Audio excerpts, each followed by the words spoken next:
Let's be real. The hardest part of the game isn't the game.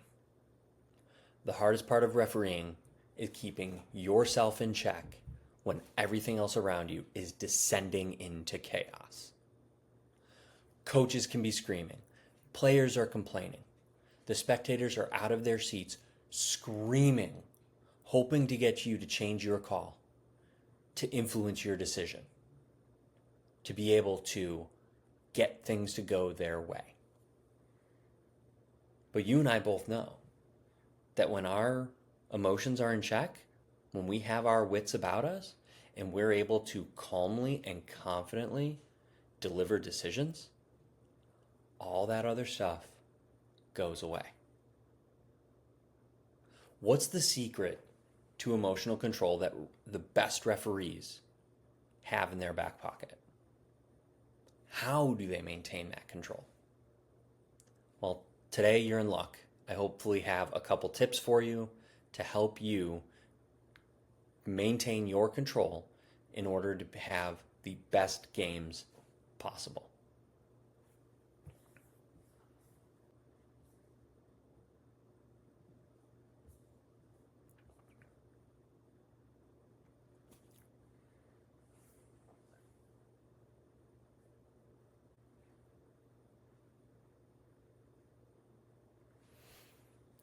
First, let's look at what our emotions can do to us when we don't have them under control.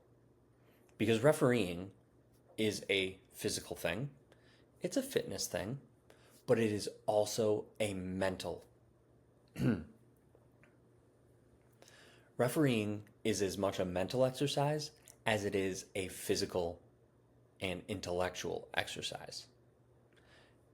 All that means is that when you are running up and down the field,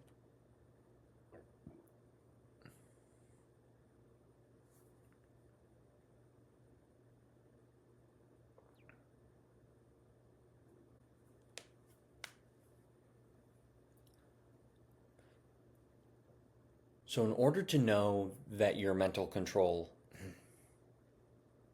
so in order to know that your emotions are playing a factor in the game, we have to look at what the cost is if we don't have them in check. With refereeing being as much of a mental exercise as it is a physical one, anytime there's a distraction that's sitting in the back of our head, it can start to affect our performance. Distractions off the field, coming onto the field, an argument with a significant other, an argument with a friend, stress about a job, really anything in life can start to affect your mental performance. And that just leads to everything from poor foul selection to poor reaction time to overreactions to little annoying behaviors that every player likes to do. All of these things can start to deteriorate your credibility and your performance out on the field. A couple years ago, I was doing some state qualifying games, and I was refereeing with a friend of mine who I had gone to regionals with, and it had been a while since I had worked a game with him. But this was a U14 girls game. It was a decent game, and one coach was just particularly annoying to me that day. I don't know why. I can't tell you why. I was just not in the right headspace. I wasn't in the game. And the moment came when I called a foul right around midfield, but still in the defensive half of the field. And I blew my whistle, and sure enough, just as I was blowing my whistle, a long ball was played over, and an attacker came onto it. Now, the coach, to his credit, didn't necessarily scream. He wasn't agitated, but it was loud enough, and his tone made me overreact. And all he said was, "Are we not playing advantage today?" Now, in the moment, I construed that as You're questioning my authority to call this game. You're questioning my abilities to judge play and so forth. And while I didn't go off on him, I did something uncharacteristic and I stopped the game. I stopped the restart and I went over and I addressed him. And I said, Coach, keep it tactical. And that was it. Was that the best way of handling that situation? No, it wasn't. I was distracted. I was having an issue that day, and I was not in the right headspace in order to appropriately address that situation. My emotional control wasn't there in that moment. Could I have taken a deep breath? Could I have done something to reset myself? Sure. But I didn't. Could I have handled that better? Absolutely. And it took me having a conversation at halftime with my friend. And he just said, Mike, you got to let it go. You got to take a deep breath. You got to relax. You're a little too amped up right now. He recognized it. He saw me for what I was. And he gave me that feedback. And now maybe in that moment, I kind of denied it. I played, no, I'm not. I'm fine. I'm good. Right? And thankfully, that was where it ended. I didn't have any other issues with that coach, no other problems. I made good decisions the rest of the game. That conversation was enough for me to reset. And I think that's what we all need. We all need that ability when things are starting to get escalated, when things are just starting to get a little tense, when our emotions start to dig into everything else. We need that opportunity to reset.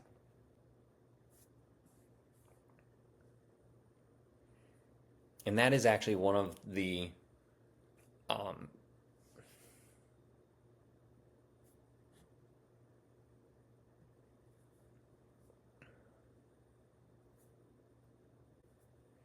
and that reset is actually one of the first pillars of emotional control. When you take your time, when you give yourself the opportunity to be objective about the moment, right? You give yourself a chance to mentally reset. Don't rush the restart. Just whether it's a breathing exercise, whether it's a posture exercise, whether it's a little mantra that you say to yourself, whatever you need to do, that's what you end up doing. And it gives you the opportunity to take a deep breath. It gives you the opportunity to do your posture exercise, to kind of say that mantra softly to yourself, and you can instantly get yourself back into that right mentality to be able to move forward. The second pillar of emotional control is recognizing what you need to address and what you don't. Simply put, don't put yourself in a situation where you can get baited into the reaction. Coaches and players don't see you as a human in that moment. They see the referee jersey, and that's it.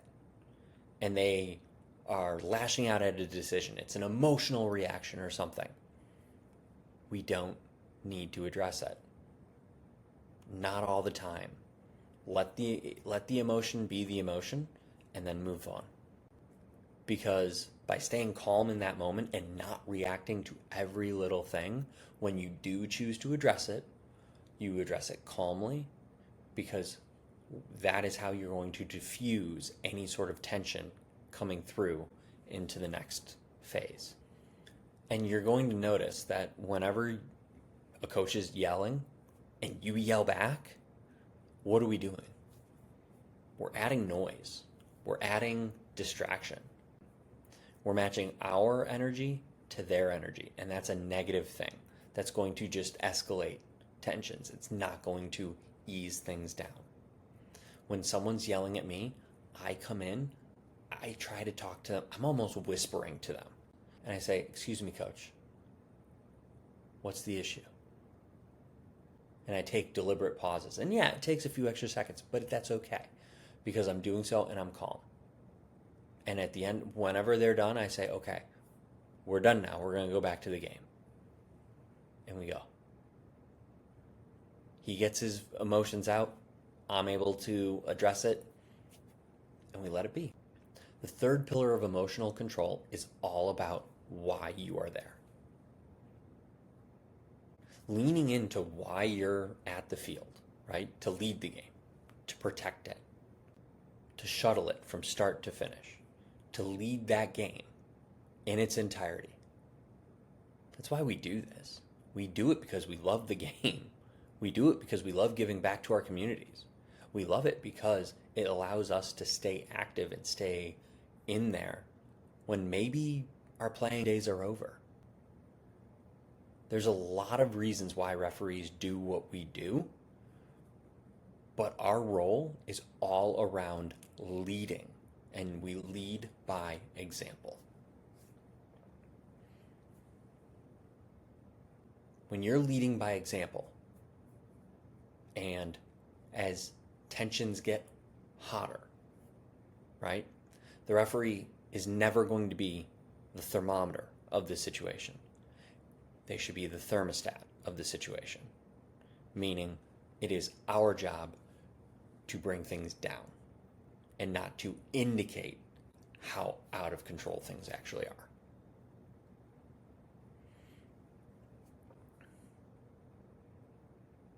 And going back to your why,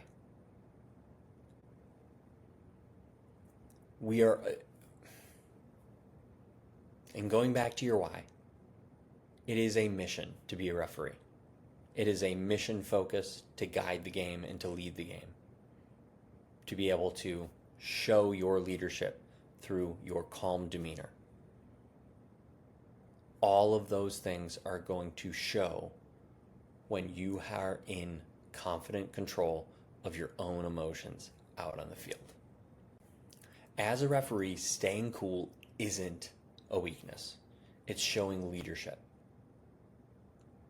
Managing your emotions out on the field shows how you are growing and how you respond to the game, and you don't react to every little thing that happens.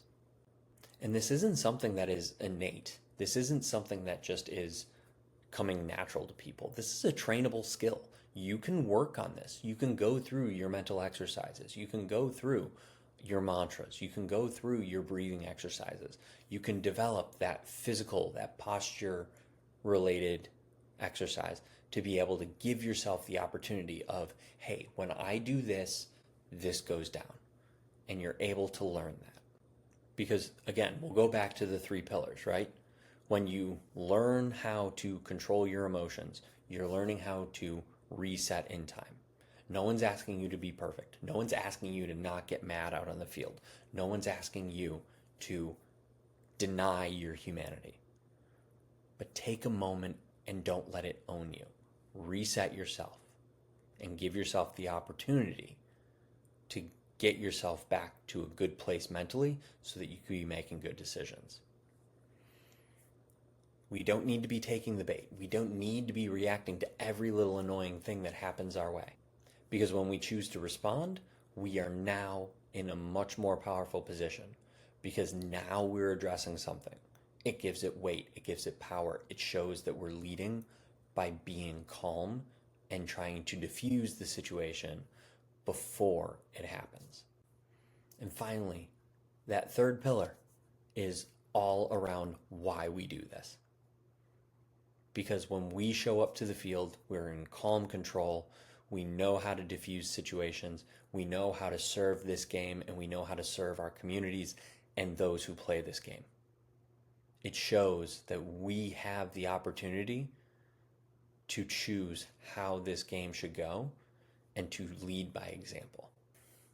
If there's ever been a time or a moment or a sequence or an event in a game that you've had and you wish you could have it back, do you mind describing it down below? Because I would love to learn, because everyone makes mistakes and we learn from those mistakes. And if it's possible to short circuit it and to learn from other people's mistakes, then that's what we're here for. If this kind of process resonates with you and you want to grow as a referee, that is exactly what the school community that I have started is all about. Check out the link below for the referee circle and look into how you can get better as a referee and you can master your emotions and be in more control the next time you're out on the field. I hope you check it out, and I hope to see you inside. Until next time, good luck out on the pitch. See you there.